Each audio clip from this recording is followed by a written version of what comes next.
அல்லேலூயா.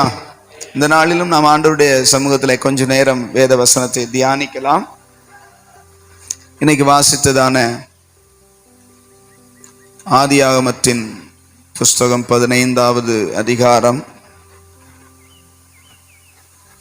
அதில் 6வது வார்த்தையை நாம் வாசிக்கலாம். அவன் கர்த்தரை விசுவாசித்தான். அவன் கர்த்தரை விசுவாசித்தான், அதை அவர் அவனுக்கு நீதியாக எண்ணினார். அதை அவர் அவனுக்கு நீதியாக எண்ணினார் அப்படின்னு சொல்லப்பட்டிருக்கிறது. நாம் பலமுறை பல தடவை கவனிக்கிறீங்களா? கொஞ்சம் கவனிங்க. அல்லேலூயா சொல்லுங்க. கொஞ்சம் கவனமாயிருங்கள். மிக முக்கியமான ஒரு காரியத்தை குறித்து ஆண்டவர் நமக்கு இன்னைக்கு கற்றுக் கொடுக்க போகிறார். கொஞ்ச நேரம் மாத்திரம் நம் வசனத்தை கவனிப்போம். பல முறை இந்த விசுவாசத்தை பற்றி நாம் கற்றுக்கொண்டே வருகிறோம். அல்லேலூயா. விசுவாசம்னா என்ன? ஏன் விசுவாசிக்கணும்?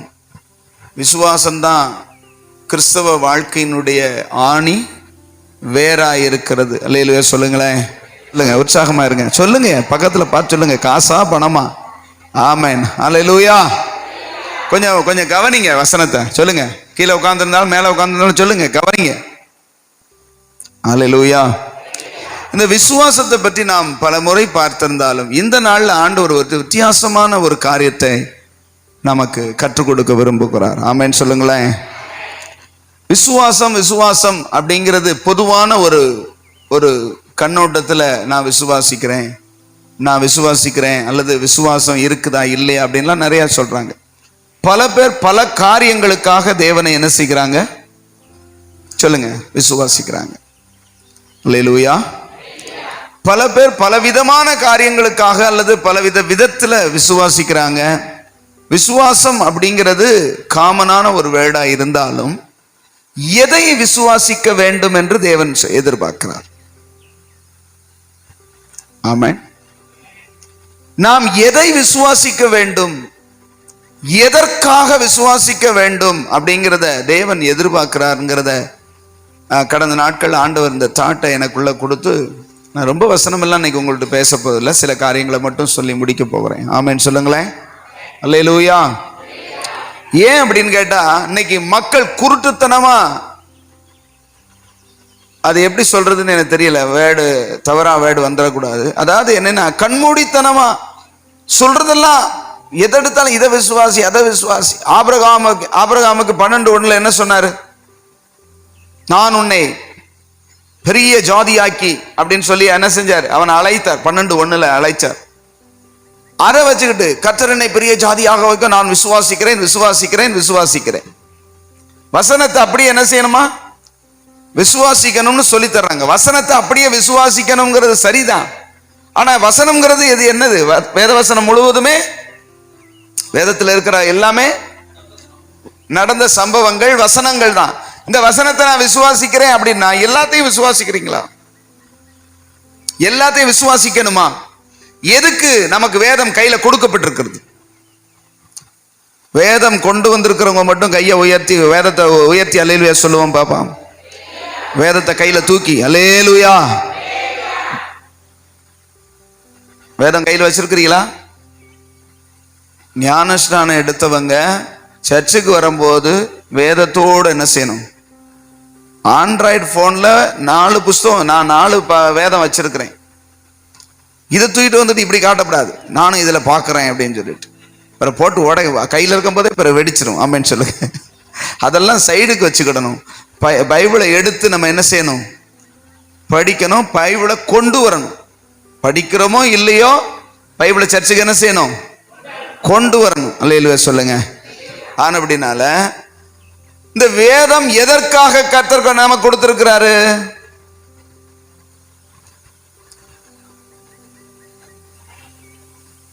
சொல்லுங்க. வேதத்தை தேவன் எதற்காக கொடுத்திருக்கிறார்?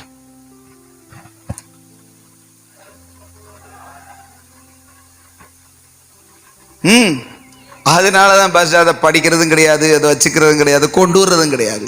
நமக்கு எதுக்கு? அவர் எதுக்கு கொடுத்தாருன்னே தெரியாது. அப்படியா?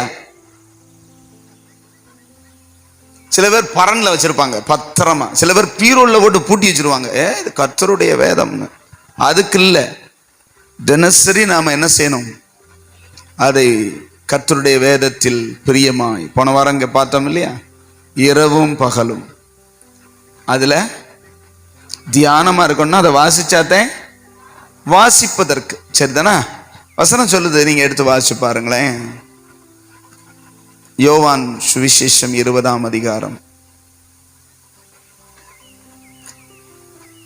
யோவான் சுவிசேஷம் 20ஆம் அதிகாரம் 31வது கடைசி வசனம். இயேசு தேவனுடைய குமாரனாகிய கிறிஸ்து என்று நீங்கள் விசுவாசிக்கும்படியாகவும் விசுவாசித்து அவருடைய நாமத்தினாலே நித்திய ஜீவனை அடையும்படியாகவும் பரலோக பாக்கியத்தை அடையும்படியாகவும் இவைகள் எழுதப்பட்டிருக்கிறது. இது எதுக்கு எழுதி இருக்கிறாரு? இந்த பைபிள் எதுக்கு? கொஞ்சம் சொல்லுங்க. இந்த பைபிள் எதுக்கு? ஒன்று இதுக்காக, இன்னொன்று இந்த வார்த்தைகள் இந்த இதுக்கு முன்னாடி அப்படின்னு எடுத்துக்கிட்டீங்கன்னா யோவான் சுவிசேஷம் வரைக்கும் இது எதுக்காக எழுதப்பட்டிருக்கிறதுனா, இயேசு தேவனுடைய குமாரனாகிய கிறிஸ்து, அபிஷேகம் பண்ணப்பட்டவர் அவர்தான் அப்படிங்கிறதுக்காக எழுதப்பட்டிருக்கிறது. வேறு எதுக்காக வேதம் கொடுக்கப்பட்டிருக்கிறதுன்னு வாசிங்களேன். தீமோத்தேயுக்கு எழுதின நிருபம், தீமோத்தேயு 2 தீமோத்தேயு 3ஆம் அதிகாரம் 16-17 வாசிங்க. வேத வாக்கியங்கள் எல்லாம், இந்த வேத வாக்கியங்கள் எல்லாம் தேவ ஆவியினால் அருளப்பட்டிருக்கிறது. தேவனுடைய ஆவியானவரால் எழுதப்பட்டிருக்கிறது, எழுதப்பட்டிருக்கிறது. தேவனுடைய மனுஷன் தேறினவனாகவும் எந்த நற்கிரியையும் செய்ய தகுதியுள்ளவனாகவும் இருக்கும்படியாக அவைகள் உபதேசத்துக்கும், எதற்கு? உபதேசம் பண்ணுவதற்கும், கடிந்து கொள்ளுதலுக்கும், இந்த வார்த்தையினால் தவறான மக்களை கடிந்து கொள்வதற்கும், சீர்திருத்தலுக்கும், சீரில்லாம ஒழுங்கில்லாம இருக்கிறவங்களை ஒழுங்குபடுத்துவதற்கும், சீர்படுத்தலுக்கும், நீதியை படிப்பித்தலுக்கும், நீதியான காரியங்களை சொல்லித் தருவதற்கும் பிரயோஜனமாய் எழுதப்பட்டிருக்கிறது. ஆமென் சொல்லுங்களேன். முதல்ல வேதம் எதுக்குன்னு நமக்கு என்ன செய்யணும் சொல்லுங்க. வேதம் எதுக்காக கொடுக்கப்பட்டிருக்கிறது? நாம் தேவனுடைய குமாரனாகிய கிறிஸ்து இவர்தான் அப்படின்னு பழைய ஏற்பாடும் சுவிசேஷங்களும் நமக்கு போதிக்கின்றன. உபதேசங்கள் நாம் சரிப்படுவதற்காகவும், நாம் வளருவதற்காகவும், நாம் நம்மை சீர்படுத்திக் கொள்ளவும் அருளப்பட்டிருக்கிறது. ஆமென் சொல்லுங்களேன். இந்த வார்த்தைகள் எல்லாம் தேவ ஆவியானவராலே மனிதரை கொண்டு எழுதப்பட்டிருக்கிறது. அல்லேலூயா. ஆனபடினால நான் எல்லாவற்றையும் விசுவாசிக்கிறேன்னு சொல்லி மொட்டைக்கட்டையா நம்ம கடந்து போக முடியாது.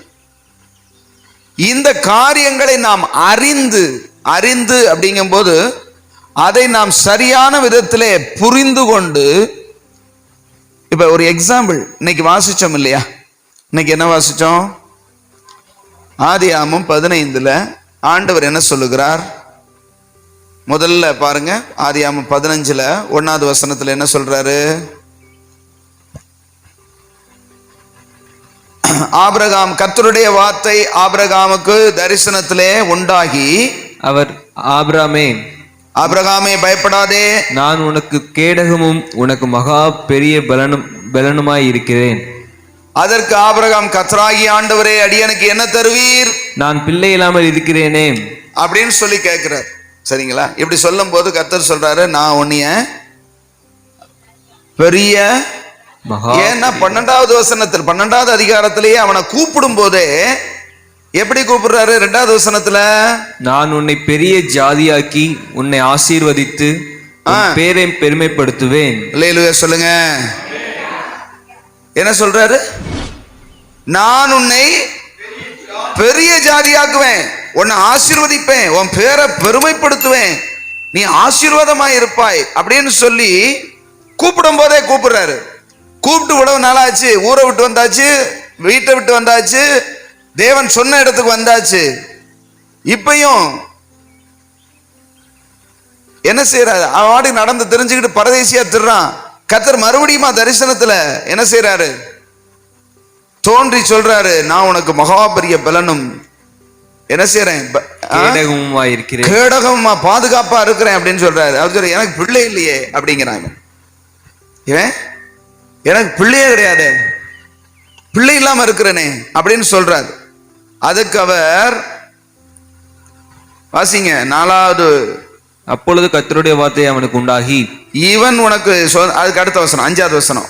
அவர் அவனை வெளியே அழைத்து, நீ வானத்தை அண்ணாந்து பார். கூடாரத்துக்குள்ள இருக்கிறான், வீட்டுக்குள்ள இருக்கிறான், அவனை வெளியில அழைத்து கொண்டு வருகிறார். ஆமென் சொல்லுங்களேன். டேய் வானத்தை நிமிந்து வர்றான் அப்படிங்கிறார். வானத்தை பாடுறான், வானத்தை பார்த்தான், இந்த நட்சத்திரத்தை எல்லாம் என்னடா அப்படிங்கிறார். என்ன முடியுமா? முடியாது. ஆண்டவர் சொல்றாரு, இந்த நட்சத்திரங்களை உன்னால் எண்ண முடியாததை போல சொல்லுங்க உன் சந்ததி இருக்கும் அப்படிங்கிறார். அல்லேலூயா சொல்லுங்களேன்.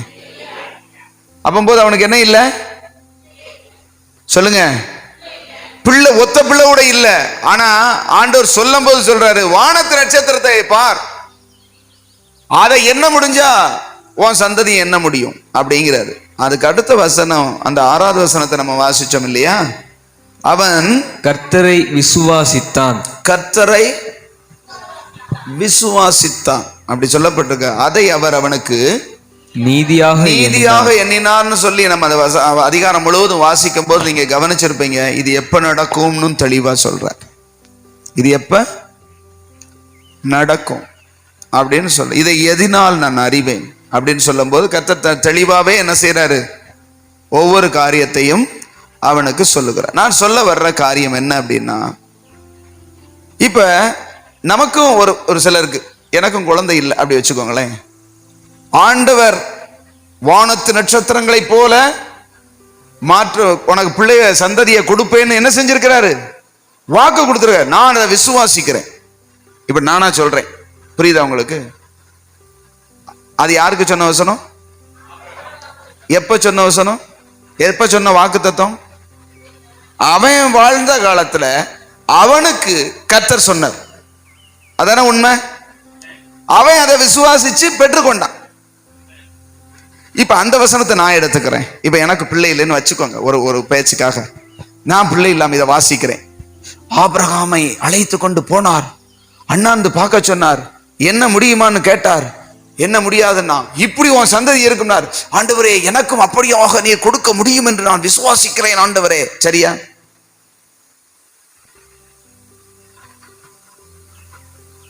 உங்களுக்கு பிராக்டிக்கலா சொல்லித்தரணும் தான் நான் சொல்றேன். வசனத்தை விசுவாசிக்கணுமா விசுவாசிக்க கூடாதா? அப்ப ஆண்டவர் என்ன சொல்றாரு? என்ன சொல்றாரு? வானத்து நட்சத்திரங்களை போல உன் சந்ததியை பெருக பண்ணுவேன்னு சொல்றாரே. அவன் விசுவாசித்தானே, அதை அவனுக்கு நீதியாக எண்ணினாரே, அப்படி மாற்றினார். ஆமென். அப்ப நானும் விசுவாசிக்கிறேன். நானும் எனக்கு கர்த்தர் அப்படி செய்வாரா? விசுவாசிக்கிறவனுக்கு எல்லாம் இந்த வசனத்தையும் சேர்த்துக்கிறது. புரியுதா உங்களுக்கு? இன்னைக்கு இருக்கிற தவறான காரியங்களை நான் உங்களுக்கு சொல்றேன். எழுதப்பட்டதை எதற்கு என்று நாம் அறியணும் முதல்ல. ஆமென் சொல்லுங்களேன். எழுதி ஏன் கொடுத்திருக்காரு? ஆபிரகாமை பத்தி நமக்கு எழுதி ஏன் கொடுத்திருக்காரு? அவனுக்கு நான் சொன்னேன், அவன் அதை விசுவாசிச்சான், அவனுக்கு நடந்தது. இதை நீ வாசிக்கும் பொழுது என்ன புரியணும் அப்படின்னா, அப்ப நான் கர்த்தரோடு பேசும்போது கர்த்தர் எனக்கு என்ன சொல்றாரோ அதை விசுவாசிச்சா நடக்கும். புரிஞ்சவங்க அல்லேலூயா சொல்லுங்களேன் பாப்போம். சத்தமா கையை உயர்த்தி அல்லேலூயா சொல்லுங்க பார்க்கலாம். அல்லேலூயா. என்னவா? எதுக்கு எழுதி தந்திருக்காரு? அறியும்படி. முதல்ல ஆபிரகாம்னு ஒருத்தன் இருந்தான், அவனை 75 வயசுல என்ன செஞ்சாரு? ரட்சித்தார் அல்லது அழைத்தார், தெரிந்து கொண்டார். 25 ஆண்டுகள் அவன் அப்படி இப்படிமா நடந்து ஏகப்பட்ட தவறுகள் வாழ்க்கையில நடந்தாலும் நீ உத்தமனாருன்னு சொன்னாரு, பலமா இருக்கிறேன்னு சொன்னாரு, அவ்வப்போது தரிசனம் கொடுத்தாரு. ஆனாலும் அவன் விசுவாசித்ததை நீதியாக எண்ணி அவனுக்கு கொடுத்த வார்த்தையை நிறைவேற்றினார். இதை நாம் வேதத்தில் வாசிக்கும் போது அவனுக்கு கொடுத்தவர், அவனுக்கு நிறைவேற்றினவர், அவனுக்கு வார்த்தை சொல்லி அதை விசுவாசித்த பொழுது அதை நிறைவேற்றினவர் எனக்கும் நிறைவேற்றுவார்னு ஒரு எக்ஸாம்பிளுக்காக. ஆமென் சொல்லுங்களேன். இங்க இருக்குங்கிறவங்க அல்லேலூயா சொல்லுங்க பார்க்கலாம். நல்ல கையை உயர்த்தி அல்லேலூயா சொல்லுங்க. நீங்க இந்த வேர்டு வரும்போது நீங்களாகவே அதை ரிசீவ் பண்ணி ஆமென் அல்லேலூயான்னு சொல்லணும். எனக்கு என்னன்னு சொல்லிட்டு இந்த சொல்லுவாங்கல்ல, யாருக்கு வந்த விருந்தோ அப்படியெல்லாம் இருக்கக்கூடாது. ஆமென் சொல்லுங்களேன். கர்த்தருடைய வேர்டு அல்லது ஒரு காரியங்கள் நமக்கு வரும் பொழுது அதை ரிசீவ் பண்ண பழகணும். நீங்க ஃபாரின்லாம் பார்த்தீங்கன்னா, ஃபாரினர்ஸ் எல்லாம் பார்த்தீங்கன்னா, அந்த ஜாய்ஸ் மேயர் அப்படிப்பட்டவங்கள நான் பார்த்துருக்கேன். அவங்க பிரசங்கம் பண்ணிக்கிட்டு இருப்பாங்க. பிரசங்கம் பண்ணிக்கிட்டு இருக்கும் போதே எந்திரிச்சு கையை தட்டிட்டு உட்காருவாங்க. பார்த்துருக்கீங்களா யாராவது? ஃபாரின் ஆராதனையில பார்த்துருக்கீங்களா? எழும்பிடுவாங்க. எழும்பி கையை தட்டி ஆமென் பிரைஸ் தி லார்ட் சொல்லிட்டு உட்காருவாங்க. என்னன்னா அது அப்படியே என்ன செய்றாங்க, நம்ம இருக்காங்களா போயிட்டாங்களா அப்படின்னு பாக்குற மாதிரி. ஆமென் சொல்லுங்க. அசைவற்று இருப்பாங்க, அப்படியே சிலை போல இருக்கிறது. அப்படின்னா எங்க ஆவி வெளியே போயிருச்சுன்னு அர்த்தம். ஜாக்கிரதை. ஆமென் சொல்லுங்க. சத்தமா சொல்லுங்க அல்லேலூயா. வாய் இருக்கிறவங்க அல்லேலூயா சொல்லுங்க. சில பேரை நானும் அசைச்சு பாக்குறேன், இங்க இருந்து முடியல, அதுக்காக தான் நானும் மறுபடியும் சொல்றேன். புரியுதா உங்களுக்கு? தலைய கோழி மாதிரி கவுந்து கிடக்கூடாது. நிமிந்து பாருங்க, கண்ணை திறந்து பாருங்க, இல்லாட்டி வேர்டு உள்ள போகாது. பிசாசு உங்களுக்கு எதிரி கிடையாது, வசனத்துக்கு தான் எதிரி. இதை நீங்க கற்றுக்கொண்டீங்கன்னாக்க ஜெயிச்சிருவீங்கன்னு தெரியும். இதை புரிஞ்சுக்கிட்டீங்கன்னா பெற்றுக்கொண்டுருவீங்கன்னு தெரியும். அதனாலதான் புரியாமலே சில பேர்லாம் சொல்றத பார்த்தனா ஐயோ கொடுமை.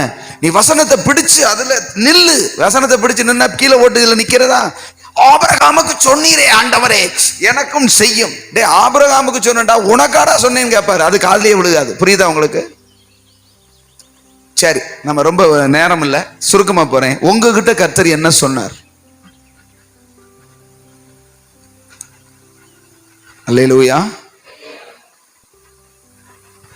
நான் சொல்றேன், ஆபிரகாமுக்கு சொன்னதை அவன் விசுவாசிச்சு பெற்றுக்கிட்டு போயிட்டான்.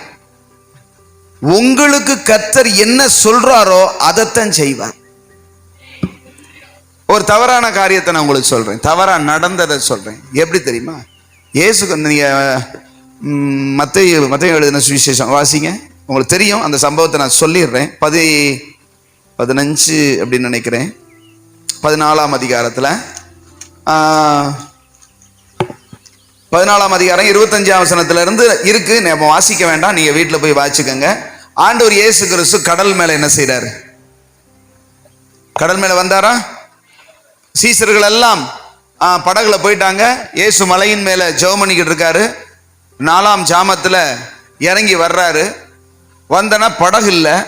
நம்ம படகு எங்க போயிருச்சு? 3 கிலோமீட்டர் 4 கிலோமீட்டர் தள்ளி இவங்க போயிட்டாங்க. அங்க கொந்தளிக்கிற காற்றும் கடலுமா இருக்குது, பயங்கரமா இருக்குது. இவங்க போகவும் முடியல, நடுவில் நிக்கிறாங்க. ஏசுநாதருக்கு படகு இல்லை. பேசாம கால்நடையா என்ன செஞ்சிட்டாரு? கடல்ல நடந்து போறாரு. பார்த்தனா ஆவேசம் ஐயோ ஐயோன்னு அலறாங்க. பயப்படாங்கடா நான் தான் அப்படிங்கிறாரு. அந்த வசனம் எல்லாம் இருக்கு. நமக்கு சமயம் இல்லை, டைம் சுருக்கமா இருக்கனால வேகமா போறேன். ஆமென் சொல்லுங்களேன். ஐயோன்னு அலறாங்க. உடனே நான் தான்டா அப்படிங்கிறாரு. நீரே ஆனால், அந்த வசனத்தை மட்டும் வாசிங்க. பேதுரு 28 பேதுரு வாசிங்க. பேதுரு அவரை நோக்கி ஆண்டவரே நீரே ஆனால் நீங்க தானா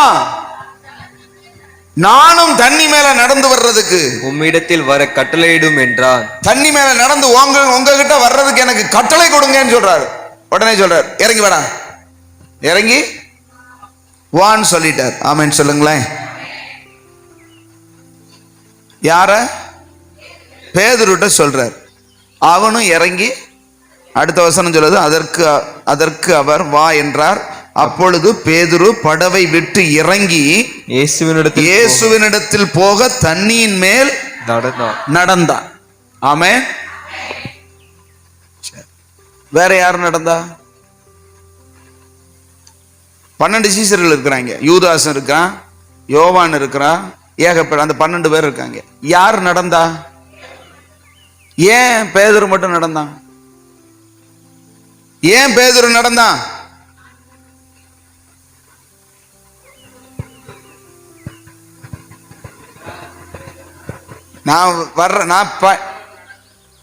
அவனத்தே நடக்க சொன்னார், இறங்குடா வாடானார். ஏன்னா இவன் தான் கேட்டான், நீரே ஆனால் நான் நடக்கும்படி உத்தரவு கொடும்னா வாடான்ட்டாரு. உடனே சொல்லிட்டாரான்னு 12 பேரும் இறங்கினாங்களா? சொல்லுங்க. பேதுரு மட்டும் இறங்கினா நடந்தான். அது பயந்தான் முங்குனா அது ரெண்டாவது விஷயம். ஆமென் சொல்லுங்களேன். அது வேற.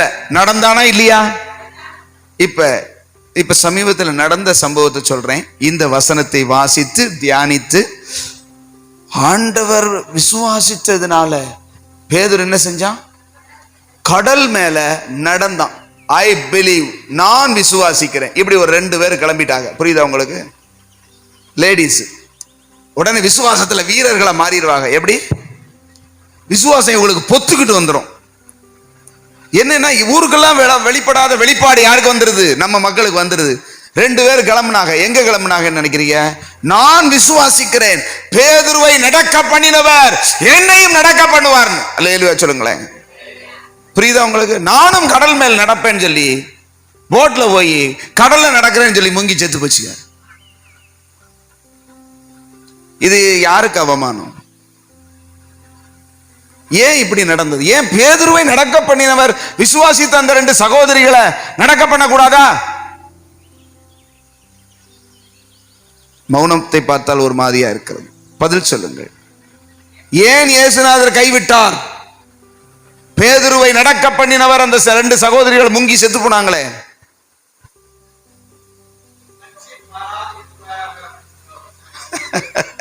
அதெல்லாம் கிடையாது. பேதுருட்ட சொன்னாரு, நடந்தான். உன்கிட்ட சொன்னா நட, சொல்லாட்டி பேசாம இரு. சிம்பிளா சொல்லித்தரேன். உனக்கு என்ன சொல்றாரோ அதுதான் உனக்கு. உன்கிட்ட சொன்னதை நான் விசுவாசிச்சு பெற்றுக்கொள்ள. எதை விசுவாசிக்கணும்னா, கர்த்தர் என்னிடத்தில் எனக்கென்று சொல்லுகிற வார்த்தையை தான் விசுவாசிக்கணும். அதுதான் நடக்கும். நீ 1000 ஸ்தோத்திரம் பண்ணி அல்லது 1000 வாக்குத்தத்தத்தை எழுதி அதை கொடுத்தீரே ஸ்தோத்திரம், இதை செய்தீரே ஸ்தோத்திரம், ஆபிரகாமை உயர்த்தினீரே நன்றி, என்னையும் உயர்த்துவேன்னு சொல்ல. அவனை உயர்த்தினேன் நன்றி வேணா சொல்லு, அல்லது நல்லவர்னு சொல்லு. அதுக்காக என்னையும் உயர்த்துவேன்னா உனக்கு சொன்னாடான்னு கேட்பாரா இல்லையா? புரிஞ்சவங்க இல்லையா சொல்லுங்க. ஒவ்வொருவரையும் கர்த்தர் தனித்தனியாய் அழைத்து தனித்தனியாய் பிளான் வச்சு, ஆமென் சொல்லுங்களேன்.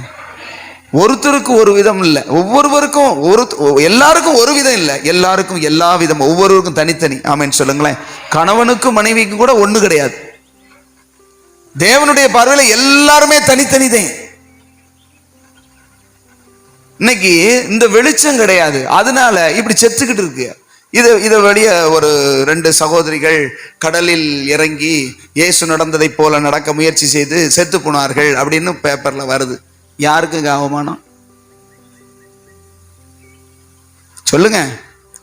இயேசுனார் பேரை கெடுக்கிறதுக்கே இதுக்கு விசுவாசிக்குதா இல்லாட்டி என்ன செய்யுதுன்னே தெரியல. நான் சொல்றேன், விசுவாசிக்க எதை சொன்னார்?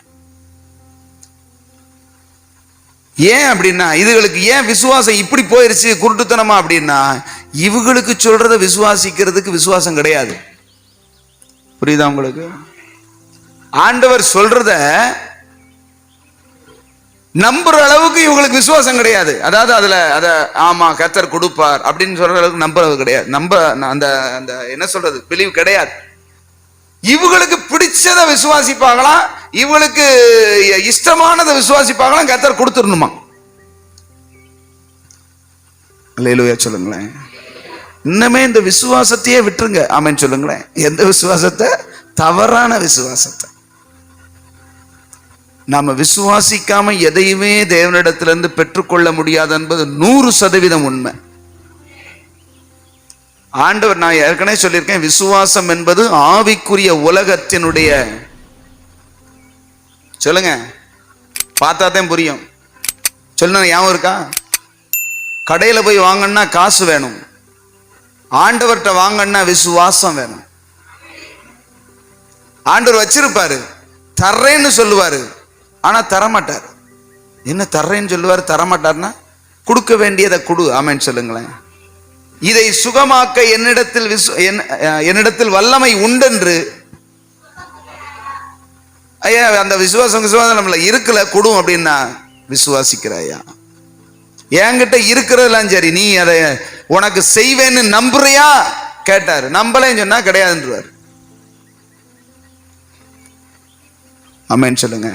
நம்முடைய ஆண்டவர் எப்படிப்பட்டவர், எதை எதிர்பார்க்கிறார், எதை சொல்லுகிறார், எதை செய்கிறார் அப்படிங்கிறத தெளிவா இருக்கும். நம்மிடத்துல தேவன் சொன்னதை 40 வருஷம் இல்ல 400 வருஷமானால் நிறைவேற்றுவார். ஆபிரகாமுக்கு சொன்னார், டே உன்னை பெரிய ஜாதியாக்குவேன்னு முதல்ல கூப்பிட்டுட்டாரு. அதுக்கப்புறம் சொல்றாரு, வானத்து நட்சத்திரத்தை பாடுறா அப்படிங்கிறாரு. சரின்னு பாக்குறான், என்ன முடியலன்ட்டான். இப்படி உன் சந்ததி இருக்கும்னாரு. இதை எதினால் அறிவேன்னு கேட்கிறான். இத எப்படியா எனக்கு தெரியும் அப்படின்னு கேட்கிறான். பலி செலுத்து, இதெல்லாம் கொண்டு வாங்க. ஏன்னா அப்போ ஆசாரியர்கள் மற்ற யாரும் கிடையாது. ஒருத்தனை அழைத்தார். அவன் ஒருவனா இருக்கும்போது அவனுக்கு முன்னையும் சாட்சி கிடையாது, பின்னையும் சாட்சி கிடையாது, சொல்லித்தர ஆளும் கிடையாது. அவரே சொல்றார். கொண்டு வந்தான். அவன் வாட்டுக்கு பலி செலுத்த தெரியல, என்னத்தையோ செஞ்சு வச்சான். ஆண்டவர் உடனே இறங்கல. எத்தனை மணிக்கு வச்சானோ தெரியல, இருட்டி போச்சு. அந்த பலிகள் எல்லாம் காக்காய் வந்து உட்காருது, பறவைகள்லாம் வந்து உட்காருது, விரட்டிக்கிட்டே உட்காந்துருக்கான். என்னையான்னு இருபாட்டுக்கு பலி செலுத்த சொன்னார். போய் காக்காய்மா வந்து உட்காருது. நினைச்சிருப்பானா இல்லையா? விரட்டிக்கிட்டே உட்காந்துருக்கான். அது காஞ்சி வருமா இல்லையா? சரி இறங்கி வந்தாருன்னு இருக்கா? இல்ல, காரிருளும் திகிலும் மூடினது அப்படின்னு ஒரு இருட்டு வந்து மூடுது. அப்ப இவன் அயர்ந்த நித்திரையா தூங்கிட்டான். அப்ப சொல்றாரு, அந்த விஷயத்தை எல்லாம் சொல்றாரு. மெய்யாகவே நான் உனக்கு ஒரு பிள்ளையை தருவேன், உன்னை பெரிய ஜாதி ஆக்குவேன். அவங்க ஒரு தேசத்துல போய் என்ன செய்வாங்க, அடிமையா இருப்பாங்க. 400 வருஷம் அடிமையா இருந்து உபத்திரவப்படுவாங்க அப்படின்னு எல்லா டீட்டெயிலும் சொன்னாரா இல்லையா? அதுக்கப்புறம் அவங்க புறப்பட்டு வந்து 40 வருஷம் வனாந்திரத்தில் அலைவரான்னு சொல்லல, வருவாங்க. இந்த இத்தனை தேசத்தையும் நான் உனக்கு, நீ மிதித்த, நீ நடந்து திரிந்த அத்தனை தேசத்தையும் உனக்கு சொந்தமாய் கொடுப்பேன்னு சொன்னாரா? என்ன சொன்னாரு? அந்த கடைசி வசனத்துல கடைசி வார்த்தையை பாய்ச்சி பாருங்க. 15 கடைசி வார்த்தை கொடுத்தேன்னு சொல்றாரு. அது இறந்த காலம். ஆனா ஆபிரகாமுக்கு, ஆபிரகாமின் சந்ததிக்கு கொடுத்தேன் அப்படின்னா கொடுத்துட்டேன்னு சொல்றாரு. எப்ப கொடுப்பாரா? ஆபிரகாமுக்கு பிள்ளையே பிறக்கல. சொல்லுங்க, பிள்ளையே இல்ல. வாயை திறக்க மாட்டேங்குதே சில பேருக்கு. ஆபிரகாமுக்கு சொல்லுங்க, பிள்ளையே இல்ல. ஆனா எப்படியா கொடுப்பேன்னு கேட்டா, உனக்கு ஒரு சந்ததி வரும், அவங்க அப்படியே பெருகுவாங்க. அவங்க எகிப்துல போய் 400 வருஷம், எவ்வளவு, கொஞ்ச நஞ்சம் இல்லை, 4 வருஷமே நம்மளால காத்திருக்க முடியாது. 400 வருஷம் அவங்க போய் அடிமையா இருப்பாங்க. அதுக்கப்புறம் அவங்கள நான் விடுவிச்சு கொண்டு வருவேன். அவங்கள கொண்டு வந்து பொன்னோடும் பொருளோடும் கொள்ளையடிச்சுக்கிட்டு வருவாங்க. அவங்க வரும்போது இந்த நீ நடந்துகிட்டு இருக்கிய, அங்கங்க போய் கூடாரம் போட்டு இருக்கிய அந்த தேசத்தை கொடுத்தேன். கொடுப்பேன்னு சொன்னா சரி, கொடுத்தேன். அல்லேலூயா. அப்பனா என்ன செஞ்சிட்டாருன்னா, பிளான் பண்ணிட்டாலே நமக்கு வரப்போகுதுன்னு அர்த்தம். ஆமென் சொல்லுங்களேன். அவர் வந்து டிக்ளேர் பண்ணிட்டார், இவங்களுக்கு இந்த தேசம்.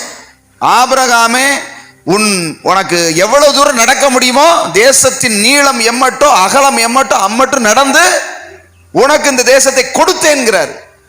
ஐயா, கூடாரம் போட்டாலே விரட்டிக்கிட்டு இருக்காங்க.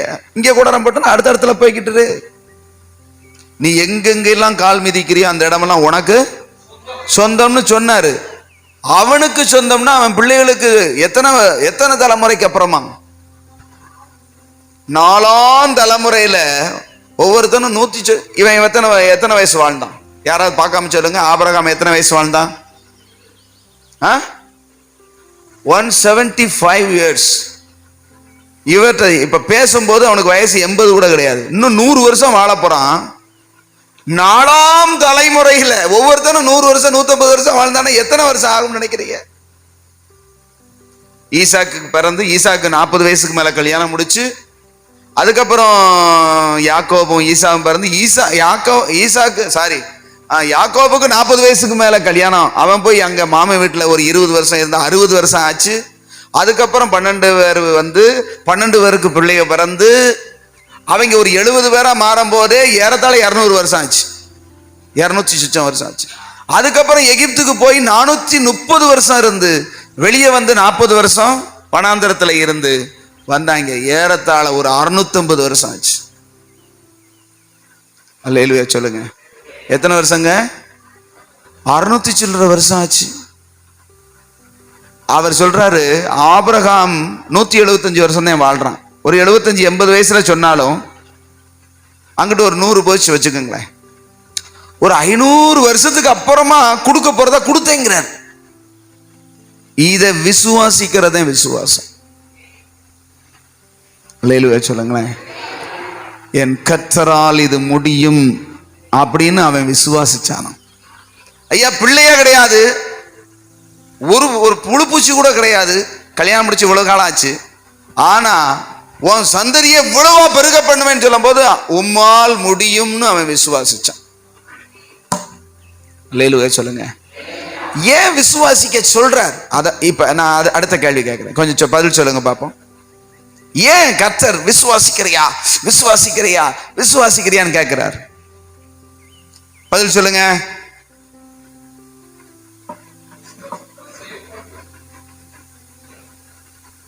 விசுவாசம் இருந்தா தான் செயல்பாட்டுக்கு வருங்கிறாரு. அது ஒரு வகையில சரி, இல்லை தப்புன்னு சொல்லல. சொல்லுங்க. ரைட், ஓரளவுக்கு வந்துட்டீங்க. நம்பிக்கை இருக்கான்னு பாக்குற. அதாவது என்னன்னா ஆண்டவர் சொல்றது கவனிங்க எல்லாரும் சொல்லுங்க. அல்லேலூயா சொல்லுங்களேன். ரொம்ப முக்கியமான விஷயம். அல்லேலூயா. ஆண்டவர் ஏன் விசுவாசிக்கிறியா விசுவாசிக்கிறியான்னு கேட்கிறார் தெரியுமா? மனிதனால நம்பவே முடியாத காரியங்களை அவர் சொல்றார். நம்ப முடிஞ்சத நம்புவது விசுவாசம் கிடையாது. அல்லேலூயா சொல்லுங்களேன். இந்த விஷயத்தை குறித்து, இவனை குறித்து, அதாவது ஆபிரகாமை குறித்து ரோமர்ல அப்போஸ்தலனாகிய பவுல் எழுதும் போது சொல்றார், நம்புகிறதற்கு ஏதுவே இல்லாமல் இருந்தும். அப்படி எழுதுறாரா? ரோமர் 4ஆம் அதிகாரத்தில் சொல்றார். இப்ப விசுவாசம் அப்படிங்கிறது என்னதான் ஏன் ஆண்டவர் எதிர்பார்க்கிறான்னா, என்னால முடியும்னு நீ நினைச்சேனாத்தேன் நம்புனாத்தேன் உனக்கு கொடுப்பேன். அவர் நம்புறது மாதிரியாங்க சொல்றாரு. நம்புறது மாதிரி சொல்றது விசுவாசம் கிடையாது. அல்லேலூயா சொல்லுங்களேன். சான்ஸே இல்ல. அந்த பாட்டியம்மா இருக்காளே வீட்டுக்காரி, யாரு? சாரா பாட்டி, சாராய் பாட்டி இருக்காளே, அவளுக்கு இந்த பெண்களுக்குரிய வழிபாடே நின்று வச்சு அப்படி சொல்லப்பட்டிருக்கு இல்லையா? அவங்களுக்கு அந்த இதெல்லாம் அந்த வழிபாடுகள் எல்லாம் நின்று போய் இனி கற்பம் தரிக்க வாய்ப்பே, சரிதானா?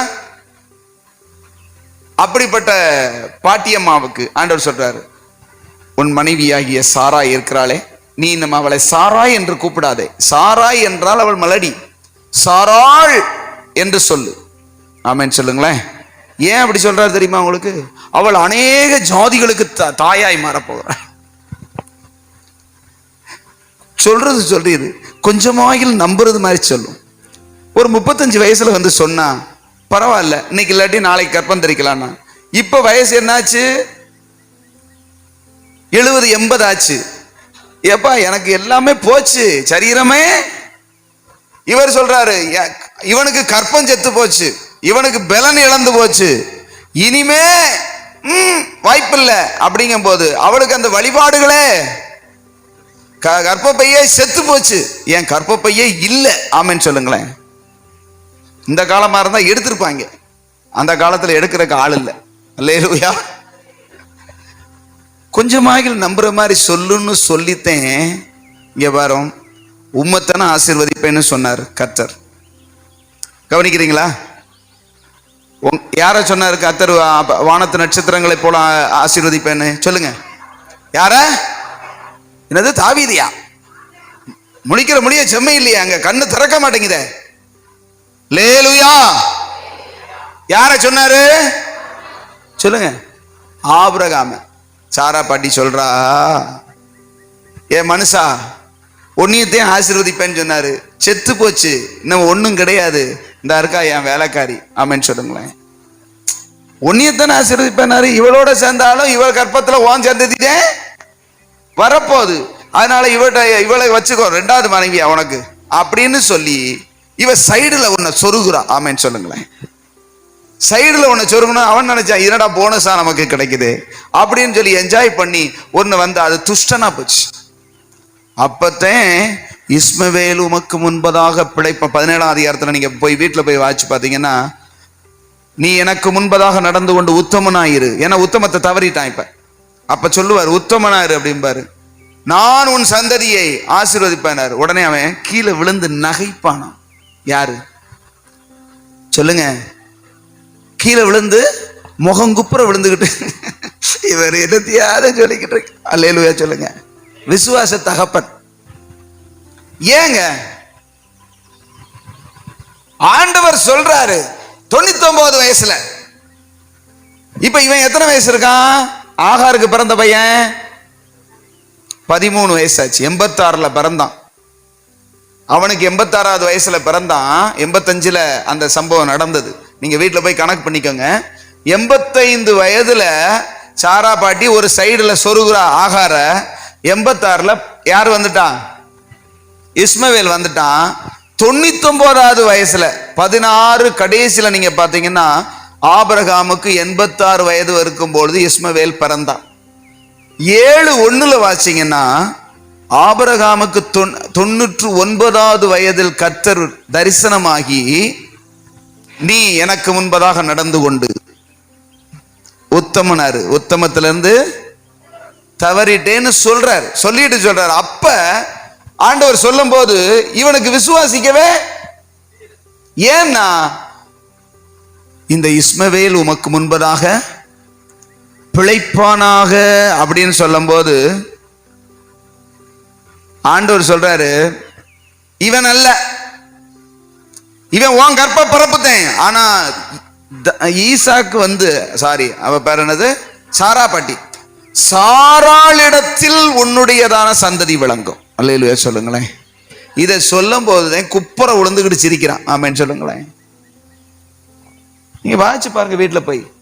குப்புற படுத்துக்கிட்டு தலைக்கு விழுந்துகிட்டு, ஆண்டவரே சொல்றது சொல்லிடு, கொஞ்சமாய்களை நம்புறது மாதிரி.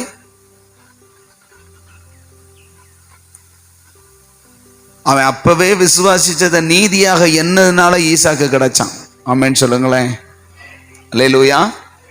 ஆபிரகாம் விசுவாசத்தின் தகப்பன் அப்படின்னு என்றதுக்கு அந்த ஒரே ஒரு வேர்டு மட்டும்தான் முக்கியம். 15ஆம் அதிகாரம் 6வது வசனத்துல அவன் சொன்ன உடனே கர்த்தரால இது முடியும்னு தீர்மானமா விசுவாசிட்டான். அவன் விசுவாசிட்டான்ல, அதை நீதியா எண்ணினார். ஆனா அதுக்கப்புறம் அந்த விழுகைகள் எல்லாம் கர்த்தர் தூக்கி விட்டு சரிப்படுத்தினாலும் அந்த அந்த விசுவாசத்தை, அந்த நீதியை கனப்படுத்தினார். அல்லேலூயா. அல்லேலூயா சொல்லுங்க. சரி, மறுபடியும் அதே கேள்வியை கேட்கிறேன். யாரு சரியா பதில் சொல்லுவீங்க? கவனிங்க.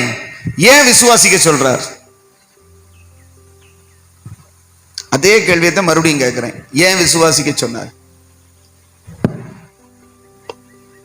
இவ்வளவு விளக்கம் சொல்லிட்டேன். நம்மளால யூகிக்க முடியாததையும், கிரகிக்க முடியாததையும், நம்ப முடியாததையும், இல்லாததையும், நடக்காது அப்படின்னு நினைக்கிறதையும் அவர் சொல்லுவார். ஏன்னா அவர் இல்லாதவைகளைத்தான் இருக்கிறதாக அழைக்கிறவர். அவர் பேரே அப்படி. நம்ம இருக்கிறதையே நம்ப மாட்டோம். வீட்டில் பாருங்க, சமைச்சு வச்சிருப்போம், ஒரு ஆள் போய் சாப்பிட்டு வந்துடும். என்னடா போய் சாப்பிட்டு வந்தே, மற்றவங்களுக்கெல்லாம் இருக்கான்னா இருக்குன்னு நிசமா தான் இருக்கா, முழுவதும் சாப்பிட்டு வந்தே, அது இருக்கிறதையே நம்ப முடியாது. சம்பளம் எல்லாம் நிறைய தான் வருது, இந்த மாசம் முழுவதும் இருக்குமா இல்லையானே தெரியல. அல்லேலூயா சொல்லுங்க. இருக்கிறதையே கடைசி வரைக்கும் வருமானு நம்ப முடியல. பையில தான் இருக்கு, கணக்குல தான் இருக்கு. அப்படிப்பட்ட விசுவாச வீரர்கள் யாரு? யாரு? நான் தான். அப்படி சொல்லணும். விசுவாசிக்கிறோமா? உன் நிலைமை மாறும்னு கர்த்தர் சொல்றாரு. எங்க மாறப்போகுது? நல்ல விசுவாசம். எனக்கு சுத்தமா படிப்பே வரமாட்டேங்குது, அது இயல்பு. கர்த்தர் சொல்றாரு, உன்னை நான் ஞானியா மாற்றுவேன். இந்த இதுல போனியானா சரிதான் ஆண்டவரே, பாஸ் ஆனா சரிதான் அப்படின்னு மனசு சொல்லுதா? இதுதான் இயல்பு. ஆனா விசுவாசம் எஸ்ன்னு சொல்லணும். ஆமென் சொல்லுங்களேன். நீங்க இங்கிலீஷ்ல அந்த இது அந்த மூல மொழிபெயர்ப்புல பார்த்தனா ஆண்டவர் அவனை வெளியே கூப்பிட்டு வந்து வானத்தை அண்ணாந்து பாடுறான் என்றா அப்படின்னு சொல்லும் போது, என்ன முடியல ஆண்டவரே அப்படின்னு சொல்லும் போது, இவ்வண்ணமாய் உன் சந்ததி இருக்கும் அப்படின்னு சொல்லும் போது ஆமேன்னு சொன்னானா. என்ன சொன்னானா? ஆமேன். ஆமேன் எதுக்கு சொல்றோம்? அப்படியே ஆகும், அப்படியே ஆகணும். நீங்க பிரசங்கம் பண்ணும்போது ஆமேன் சொல்லாம எப்படி இருக்கிறீங்க? ஆமேன், கர்த்தர் எனக்கு சொன்னது நடக்கும் அப்படின்னு ஆமேன் சொல்லணும். ரிசீவிங். ஆமேன் சொல்லுங்களேன். அதை நான் பெற்றுக்கொள்ளுகிறேன். அல்லேலூயா. உங்க வாழ்க்கையில கர்த்தர் உங்களுக்காக சொன்ன வார்த்தைகள் நிறைவேறுமா? நிறைவேறுமா? ஆமேன்னா முடிஞ்சு போச்சு. ஆம், அப்படியே செய்வார். அதனாலதான் புதிய ஏற்பாட்டுல சொல்றாரு அப்போஸ்தலனாகிய பவுல் சொல்லும் போது, கிறிஸ்துவுக்குள்ளாக எல்லா வாக்குத்தத்தங்களும் ஆம் என்றும் ஆமேன் அப்படின்னா முடிஞ்சு போச்சுன்னு அர்த்தம்.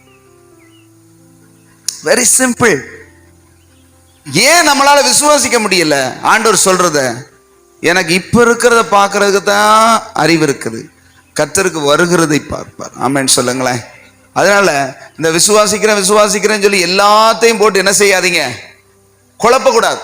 கர்த்தர் உங்களுக்கு பெர்சனலா உங்க வாழ்க்கையில, உங்க பிள்ளைகளை குறித்து, உங்க எதிர்காலத்தை குறித்து, உங்க வாழ்க்கையினுடைய திட்டத்தை குறித்து ஒரு காரியத்தை சொல்றாரா? சம்பந்தமே இல்லை. ஒரு எக்ஸாம்பிளுக்கு சொல்றேனே, நம்ம சர்ச்சில் நடந்ததை சொல்றேன். நேரம் ஆகுது இருந்தாலும் சொல்றேன். இப்ப நம்ம ஆபிரகாமுடைய மகள் உங்களுக்கு தெரியும், நம்ம கல்யாணம் முடிச்சு மெட்ராஸ்ல இருக்கிறான். அவ 12 படிக்கும் போது இங்க இருந்தா அப்போது நான் பேசும்போது, என்ன படிக்க போற அப்படின்னு கேட்டான். அது என்னமோ ஒரு படிப்பு சொன்னான், பேரிடர் மேலாண்மை இயக்கம் அப்படின்னா. அது இங்கிலீஷ்ல அவ படிச்சதுனால இங்கிலீஷ்ல சொல்லுவான், எனக்கு பேர் வரமாட்டேங்குது இங்கிலீஷ்ல. தமிழ்ல பேரிடர் மேலாண்மை அப்படின்னா அந்த அந்த முன்னுமையை அறிவிக்கிறாங்கல்ல, வானிலை அறிக்கை சொல்றாங்கல்ல, அந்த சம்பந்தப்பட்ட படிப்பு. எனக்கு அதுதேன்னு சொன்னான். அதை பத்தி விசாரிக்கும் போது எங்க இருக்குன்னே தகையில. ஒரு ஊழியக்காரர் வந்திருந்தார், 12 முடிக்கிறா, அப்பதான் 12 பரீட்சை முடியுது. ஒரு ஊழியக்காரர் வந்திருந்தார். அவரிடத்துல ஜெபிக்கும் போது அவர் சொல்றாரு, இல்லையே உன்னைய கணக்கு டீச்சரா ஆவேன்ல கர்த்தர் சொல்றாருன்னாரு. அல்லேலூயா சொல்லுங்க. இருக்கீங்களா? அல்லேலூயா. ஆண்டவர் சொல்றது என்ன சொல்றாரு? நீ மேக்ஸ் டீச்சர் ஆவேன்ல கர்த்தர் சொல்றாருன்னா, எனக்கு மேக்ஸே பிடிக்காது அப்படிங்கிறான். மேக்ஸே வராதுங்கிறான். உனக்கு வருது வரலைங்கிறது முக்கியம் இல்ல, அங்கிருந்து என்ன வருதுங்கிறதே முக்கியம். புரிஞ்சவங்க அல்லேலூயா சொல்லுங்க. உனக்கு வேணா கணக்கு வராம இருக்கலாம், ஆனா அந்த அங்கிருந்து வர்ற கணக்கு கரெக்டா நிறைவேறும். 12 முடிச்சா என்ன செய்யலாம்னு யோசிச்ச போது ஒன்னும் விளங்கல. நான் தான் அப்ளிகேஷன் வாங்க எங்கெங்க போகணும்னு கேட்டு நான் தான் கூட்டு போனேன். கூட்டு போகும்போது அந்த அங்கிட்டு இங்கிட்டு போடணும்னு சொல்லிட்டு போட்டோ எடுக்க போனோம். போட்டோ எடுக்கணும், அந்த பாஸ்போர்ட் சைஸ் போட்டோ எடுக்கிறதுக்காக அந்த லேப்ல போய் அந்த உட்காந்துருக்கோம். எங்க பக்கத்துல ஒரு சிஸ்டர் உட்காந்தாங்க. எதுக்காக வந்திருக்கீங்க அப்படின்னு பேச்ச ஆரம்பிச்சு, நான் ஒரு காலேஜினுடைய அந்த ஆபீஸ்ல வேலை பார்க்குறேன், எங்க போறீங்க, எங்க போட போறீங்க எல்லாம் எங்கிட்ட கேட்டாங்க. உங்களுக்கு நான் பிஎஸ்சி மேக்ஸ சீட்டை இப்பயே கன்ஃபார்ம் பண்றேங்கிறாங்க. இது என்னடா கும்பிட போன சாமி குறுக்க வந்தது மாதிரி இருக்குது அப்படின்னு. நீங்க எந்த காலேஜ்னா? இந்த காலேஜ், உமன் காலேஜ்னாங்க. ஒரு காலேஜ் சொன்னாங்க. யோசிச்சோம், இது எதுக்கு நம்ம அலையணும், கிடைக்கணுமா? சரி இப்ப என்ன வேணும்னு அதை பூரா கொடுங்க, அங்கேயே ஃபில் பண்ணி ஓகே நீங்க நாளைக்கு வந்து ஃபீஸ் கட்டுங்க. அல்லேலூயா சொல்லுங்க. பிஎஸ்சி மேக்ஸ், அடுத்து பிஎட், இப்ப கணக்கு டீச்சர் வேலைக்கு தான் இன்னும் போகல. அல்லேலூயா சொல்லுங்களேன். அவர் அங்கிருந்து வர்றத எனக்கு வரலைன்னாலும் விசுவாசிக்கணும். ஆமென் சொல்லுங்களேன். அதாவது நமக்கு எது பிடிக்குதுங்கிறது முக்கியம் இல்லை ஆண்டவருக்கு. அவருக்கு என்ன சித்தமோ அதை ஏற்றுக்கொள்றத விசுவாசம். புரிஞ்சவங்க அல்லேலூயா சொல்லுங்க.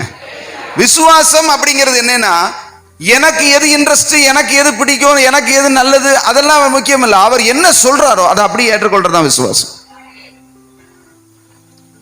அல்லேலூயா. அந்த ஒண்ணுக்கு தான் உங்களுக்கு மார்க் விழுகும், மற்ற எந்த விசுவாசத்துக்கும் மார்க் விழுகாது. அது பூரா பிளாங்கி டிக்கெட். அதை செய்வார், இதை செய்வார், அப்படி செய்வார், அவருக்கு அதை செய்தவர் எனக்கு இதை செய்வார்.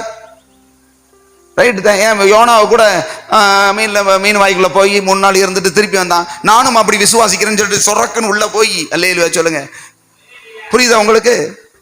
கடல்ல குதிச்சு ஒரு மீன் வாய்க்குள்ள போனா 3 நாள்ல பிறகு அது அது வேறதான் போடும். எப்படி? அல்லேலூயா.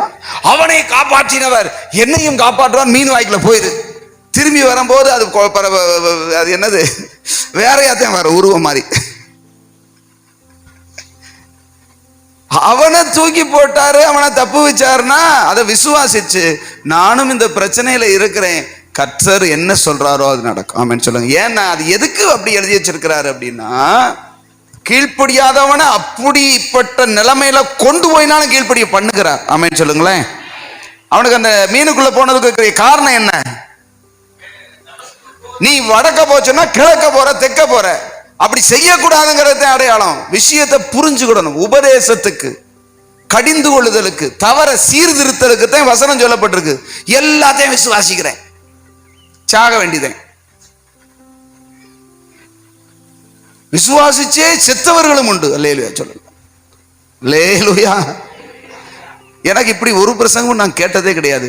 போன வெள்ளிக்கிழமை உபவாச ஜெபத்துல ஸ்தோத்திரம் பண்ணி ஜெபம் பண்ணிக்கிட்டு இருக்கும்போது கர்த்தர் இந்த விஷயத்தை சொன்னாரு. தேவையில்லாததுக்காக விசுவாசிக்கிறாங்கடா, தேவையை விசுவாசிக்க மாட்டேறாங்கன்னு ஜெபத்தை நடத்த சொல்லிட்டு நான் இதை தியானிச்சுக்கிட்டே இருந்தேன். அப்பயே இந்த வேர்டு வந்துருச்சு. அல்லேலூயா சொல்லுங்க. நீ எதை விசுவாசிக்கணும்? எதை விசுவாசிக்கணும்? எதை விசுவாசிக்கணும்? அவரு எனக்கு சொன்ன வார்த்தைய, ஆமென் சொல்லுங்களேன். எனக்குன்னு குறித்திருக்கிற தரிசனத்தை எனக்கு சம்பந்தமே இல்லாட்டாலும், ஆமென், எனக்கும் அதுக்கும் தொடர்பே இல்லாட்டாலும், ஆமென், உம்மால் செய்ய முடியும்னா நிறைவேறும். மற்ற எதை நீங்க ஆசைப்பட்டு அதை படிச்சு இதை படிச்சு அவர் சொன்னாரு சுவர் சொன்னாருன்னு சொல்லி விசுவாசிக்கிறேன் சுவாசிச்சுக்கிட்டே இருக்கலாம், வேற ஒன்றும் நடக்காது. விசுவாசம் ஆச்சரியமான காரியங்களை செய்யும். ஆமென். நான் அவர் சொல்ற வார்த்தையை விசுவாசிக்கணும். அப்படின்னா நீங்க முக்கியம் என்னன்னா, நீங்க விசுவாசிக்க ரெடி, அவர் என்ன சொல்றாருன்னு கேட்க ரெடியா இருக்கணும். என்ன குறித்து அவர் என்ன சொல்றாரோ அதை விசுவாசிக்கும் பொழுதுதான் அப்படியே நடக்கும். அல்லேலூயா சொல்லுங்களேன். மற்றபடி நீங்க என்னதே தலையில நின்று என்னத்தையோ ஜெபம் பண்ணி என்னென்னமோ பண்ணி உபவாசம் போட்டு அப்படியே அந்த என்னது பொருத்தனைகள்லாம் பண்ணி அதை செய்வேன் ஆண்டவரை, எதை செய்வேன், குப்பையில ஓடுவோம் அப்படின்றவார். ஆமென் சொல்லுங்களேன். உங்க பொருத்தனை எல்லாம் என்னத்துக்கு? அவருக்கு ஒன்னுத்துக்கும் ஆகாது. அவர் சொல்றத அப்படியே விசுவாசிக்கணும். ஆமென் சொல்லுங்களேன். இன்னைக்கு ஆண்டவர் நம்ம கிட்ட சொல்ற ரொம்ப சிம்பிள் காரியம், நான் சொல்றத அப்படியே நம்பு, உன் வாழ்க்கை நல்லா இருக்கும். ஆமென் சொல்லுங்களேன். அதை விசுவாசிக்கலைன்னா உன் வாழ்க்கையே வேஸ்ட். ஆமெனே வர மாட்டேங்க. இதுக்குத்தான் ஆமென் உடனே வரணும். சுவாசிக்கிறேன் சுவாசிச்சுக்கிட்டு போகலாம், விசுவாசிச்சா நடக்கணும். ஆமென் சொல்லுங்களேன். ஒண்ணுமே இல்லைங்க, நம்பிக்கையே இல்லை, கர்த்தர் சொல்றாரு அப்படின்னா ஆமென் சொல்லணும். ஆமென் சொல்லுங்களேன். அது இருக்கிற நிலைமையை பார்த்தா அப்படி நிலைமையை பார்க்க வேண்டாம். கொந்தளிக்கிற காற்று, கடல், இறங்கி நடந்து வாடனா வரணும். ஆமென் சொல்லுங்க. பைய காலை வச்சுக்கிட்டே என்ன செய்யப்படாது, உள்ள போயிருவோமா, அவர்தான் நடக்கிறார், நம்ம நடக்க போமா, இறங்கி வாடனா குதிச்சிரு. ஆமென் சொல்லுங்களேன்.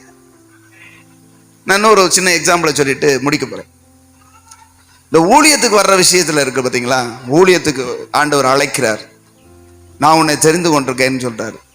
ரைட்டியா, அதெல்லாம் சரிதான்.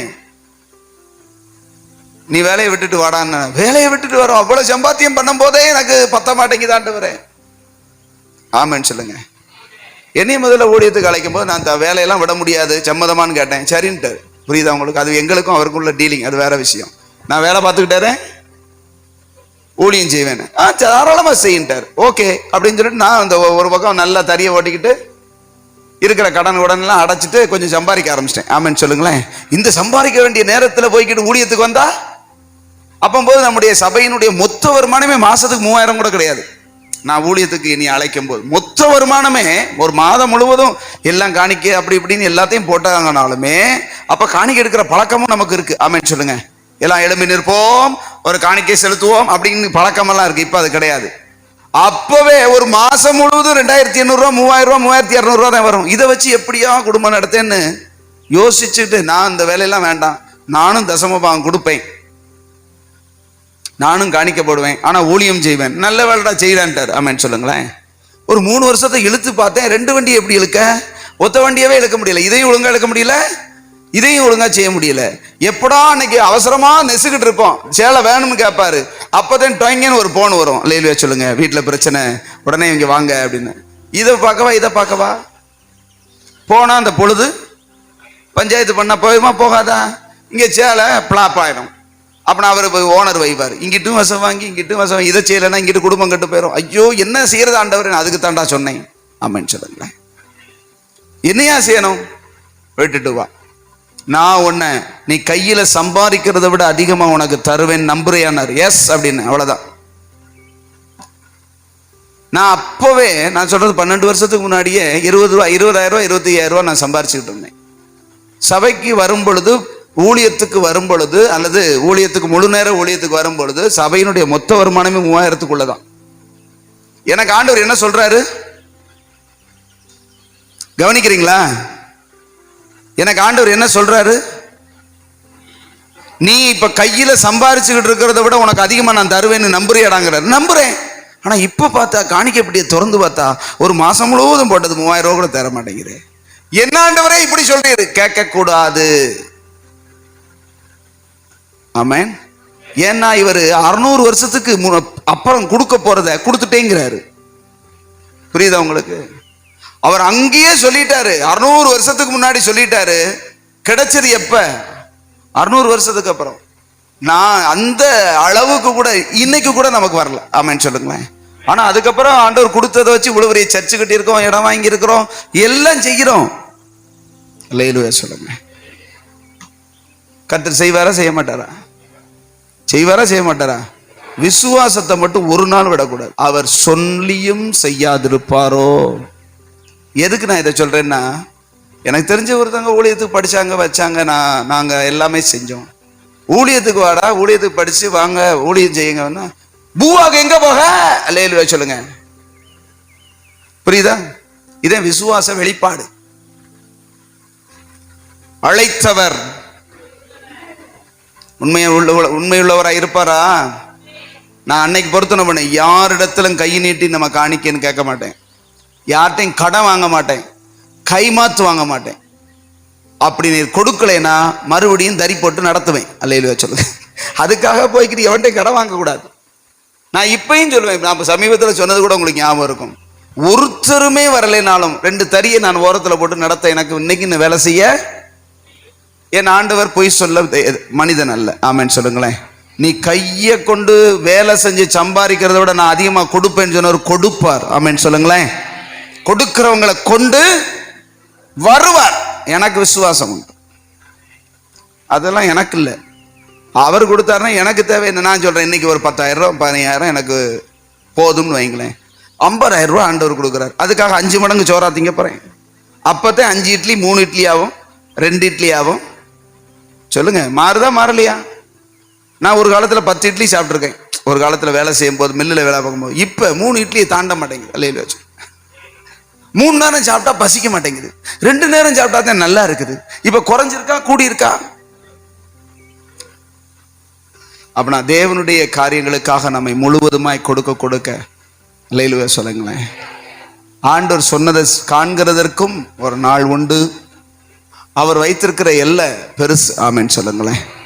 எவ்வளவுன்னு சொல்லல, நான் விசுவாசிக்கிறேன். நான் 20,000 25,000 சம்பாரிச்சேன், இதை விட நான் கூட கொடுப்பேன்டானார். எவ்வளவுன்னு சொன்னாரா? அப்புறம் அது எத்தனை லட்சமா கூட இருக்கலாம். ஆனா நமக்கு அந்த லட்சமும் தேவையில்லை, லட்சியம் தேவையில்லை. ஆமென் சொல்லுங்களேன். 20,000 இருந்தாலே இப்ப நமக்கு என்ன செய்யறோம்? சாப்பிட முடியாது. ஏன்னா அப்போ 10 இட்லி சாப்பிட்டாம இப்ப எவ்வளவு சாப்பிடுறோம்? 3 இட்லி தான். அப்படின்னா குறைஞ்சுதானே போயிருக்கு. நம்முடைய தேவைகள் குறையுது. கொடுக்கிறவர் அதிகமாக கொடுக்கிறாருன்னா அவருடைய ராஜ்யத்துக்காக. ஆமென் சொல்லுங்களேன். அல்லேலூயா. ஆண்டவர் ஒரு காரியத்தை சொன்னார்னா அதுக்கு முதல்ல நமக்கு என்ன வேணும்? விசுவாசம். கர்த்தர் செய்வார். ஆமென் சொல்லுங்களேன். கொஞ்சம் டிலே ஆகலாம், கொஞ்சம் தள்ளி போகலாம். ஆனா விசுவாசத்தை ஒரு நாள் என்ன செய்யக்கூடாது? விடக்கூடாது. சில பேர் எல்லாம் பேசுவாங்க, ஏன் வீட்டுக்காரது செத்தாலும் ரட்சிக்கப்பட மாட்டார். நல்ல விசுவாசம். மாற மாட்டாருங்க. யாரு? ஏன் பிள்ளைகள் சொன்னடியே கேட்காது. நல்ல விசுவாசம். இந்த பேச்ச முதல்ல நிப்பாட்டணும். ஆமென் சொல்லுங்க. மாறும். கர்த்தர் செய்வார். தேவன் நடத்துவார். இப்படிப்பட்ட வேர்டு, பாசிட்டிவ் விசுவாச வார்த்தைகளை சொல்லி கர்த்தரால் எல்லாம் முடியும். அவர் எனக்கு குறித்திருக்கிறதை நிறைவேற்றுவார். அவர் எனக்காக வைத்திருக்கிறது நிறைவேறும். அவர் சித்தத்தின்படி நான் வாழுவேன். என்ன அவர் உயர்ந்த அடைக்கலத்துல வைப்பார். அவருக்கு விருப்பமானதை நான் செய்வேன். ஆமென் சொல்லுங்களேன். இப்படி பேச நடக்காது, போகாது, வராது, செத்தாலும் நடக்காது. நீதான் செத்து போவேலே தவிர ஆண்டவர் சொன்ன நடக்கும். அல்லேலூயா. அப்படி நாம் எழும்பி நிற்கலாமா? விசுவாசிக்கிறவனுக்கு எல்லாம் கூடும். ஆண்டவர் சொன்னதை விசுவாசிக்கணும். ஆண்டவர் நமக்கென்று வைத்திருக்கிறத, நமக்கென்று காட்டுகிறத அப்படியே ஏற்றுக்கொள்ளும். நம்ம எல்லாம் எழும்பி நின்று, ஆண்டவரே இந்த ஒரு தெளிவை எனக்கு தாங்க. என்ன குறித்து நீங்க என்ன சொல்றீங்களோ அதை அப்படியே விசுவாசிக்கத்தக்கதாக எனக்கு கிருபை தாங்கப்பா. மற்றவங்களை பார்த்து ஆபிரகாமுக்கு அதை சொன்னீங்க, ஈசாக்குக்கு அதை சொன்னீங்க அப்படிங்கிறது எல்லாம் எனக்கு எக்ஸாம்பிள். அவன் கற்பம் செத்து போனதுக்கு அப்புறமும் பிள்ளையை தருவேன்னு தந்து இன்னைக்கும் ஆபிரகாமின் பிள்ளைகளாய் எண்ணி முடியாத சந்ததியாய் வைத்திருக்கிறீரே, உமக்கு நன்றி. அதை போல எனக்கு நீர் குறித்ததை நிறைவேற்றுவீர். அல்லேலூயா. விசுவாசிக்கிறீங்களா? கர்த்தர் உங்களுக்குன்னு வச்சிருக்கிற திட்டம் நிறைவேறும். விசுவாசிக்கிறீங்களா? இன்னைக்கு இருக்கிற நிலைமை பாதகமா இருக்கலாம், சாதகம் இல்லாமல் இருக்கலாம், பரிதாபத்துக்குரியதா கூட இருக்கலாம். நீங்க நினைக்கிறதுக்கும் நீங்க எதிர்பார்க்கிறதுக்கும் முற்றிலும் வேறுபட்டதா இருக்கலாம். ஆனாலும் தேவன் உங்களை நம்ப பண்ணின அந்த வார்த்தைகளை நிறைவேற்ற வல்லவர். ஹல்லேலூயா. நீங்க நம்புனீங்கன்னா அந்த வார்த்தையை நிறைவேற்ற தேவன் வல்லவர். எத்தனை பேர் ஆமென் சொல்ல முடியும்? நீ நம்ப பண்ணின உந்தன் வாக்குகளை நினைத்து நிறைவேற்றுவீர். எத்தனை பேர் ஆமென் சொல்ல முடியும்? நீர் நம்ப பண்ணின உந்தன் வாக்குகளை நினைத்து நிறைவேற்றுவீர்.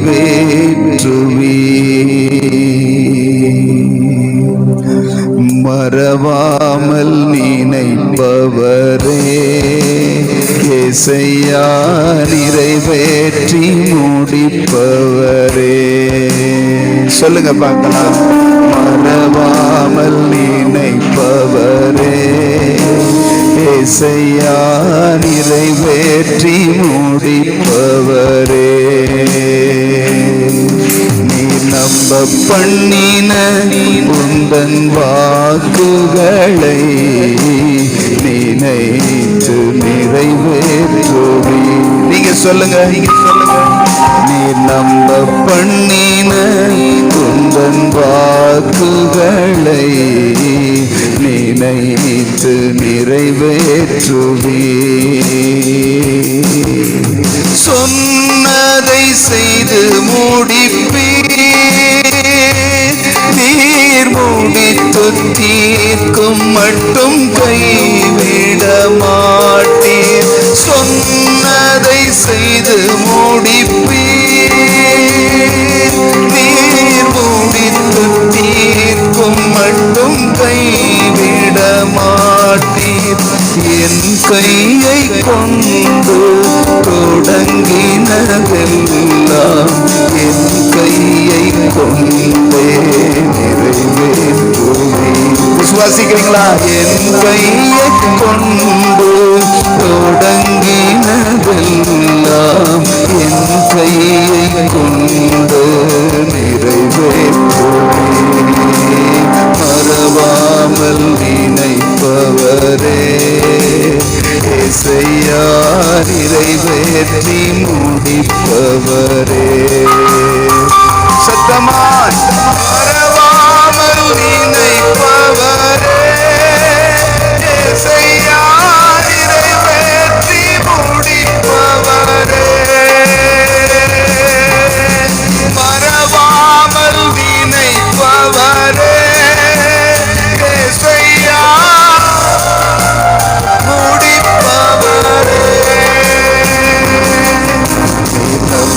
பண்ணின உந்தன் வாக்குகளை நிறைவேற்றுவாரா? நம்ப பண்ணின உந்தன் வாக்குகளை நினைத்து நிறைவேற்றுமே. நினைத்து நிறைவேற்றுமே. உங்களுக்கென்று கர்த்தர் சொன்ன வார்த்தையை அவர் நிறைவேற்ற வல்லவர். உன் வாழ்க்கையில் இந்த காரியம் நடக்கும். உனக்கு நான் சொன்னது நடக்கும்.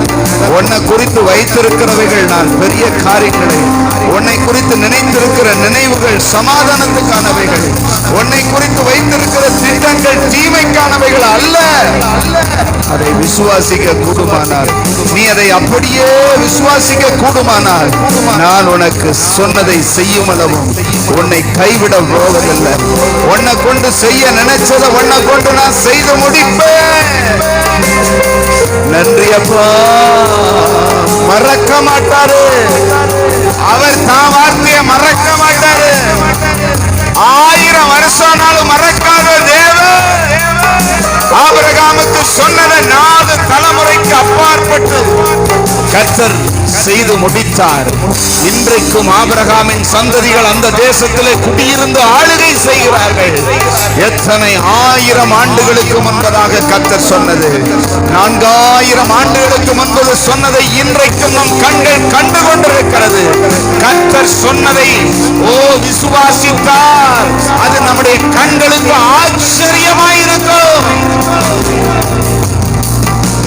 மறவாமல் நினைப்பவரே இசையா நிறைவேற்றி முடிப்பவரே. நீங்க சொல்லுங்க. மறவாமல் நினைப்பவரே இசையா நிறைவேற்றி முடிப்பவரே. மறவாமல் நினைப்பவரே. எத்தனை வருஷம் ஆனாலும் பரவாயில்ல, உன்னை குறித்து கர்த்தர் சொன்ன வார்த்தை எத்தனை வருஷம் ஆனாலும் பரவாயில்ல, அது தரையில விழாது. அது தரையில விழுந்து போக கர்த்தர் அனுமதிக்க மாட்டார். நீ விசுவாசித்தால் தேவ மகிமையை பார்ப்ப. நீ விசுவாசித்து அதை அறிக்கை செய்தால் உன் வாழ்வில் அது நடைபெறுகிறத பார்ப்ப. அவர் சொன்ன வார்த்தை நிறைவேறும். அவர் வாயிலிருந்து ஒரு காரியம் வந்தா அது நிறைவேறாம திரும்பாது. அதை டிலே பண்ணுகிறதும் அதை உடனடியாய் நிறைவேற்றுகிறதும் உன்னுடைய விசுவாசத்தில் இருக்கிறது. ஆண்டவர் ஒரு நாளும் பொய் சொல்ல மாட்டார். சொல்லுங்க, ஆண்டவரை நீர் பொய் சொல்லுகிற தேவன் அல்ல. நீர் சொல்லியும் செய்யாதிருக்கிற தேவன் அல்ல. அவர் உண்மையின் தேவன்.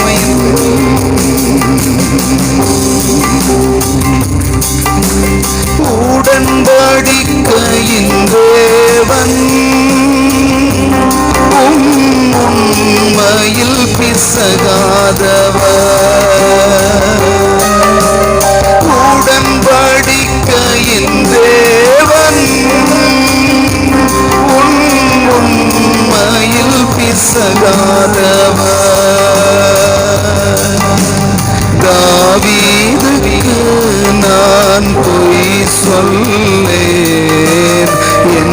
சொல்லி சொன்னதை நிறைவேற்றுவேன்.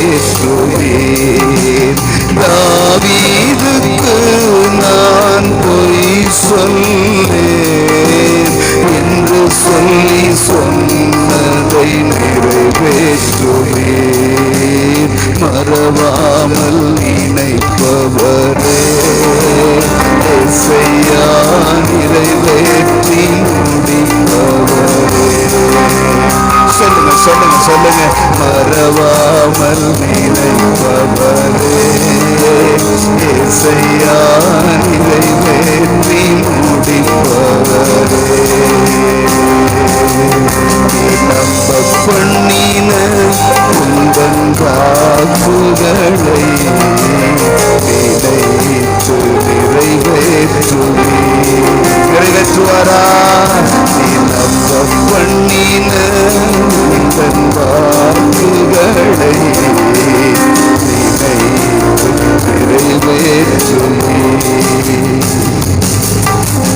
நினைத்து நிறைவேற்றுவே.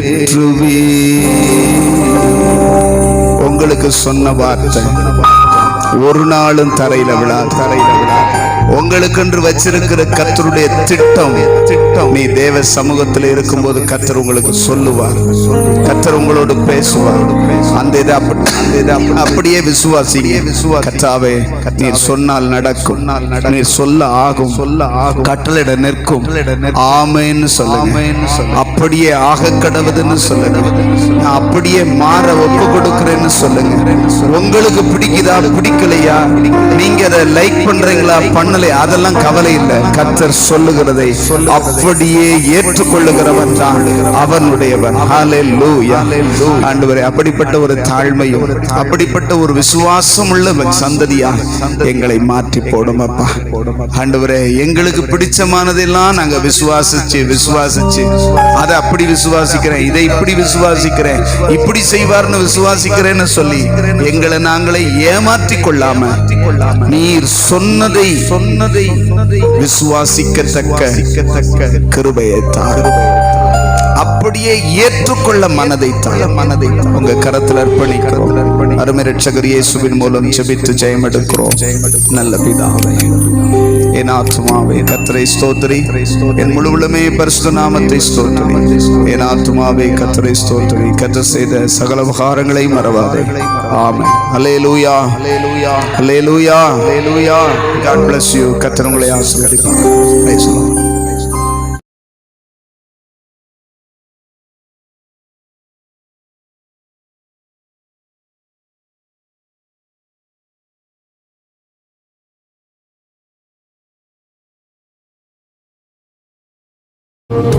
மறவாமல் நினைப்பவரே இசையா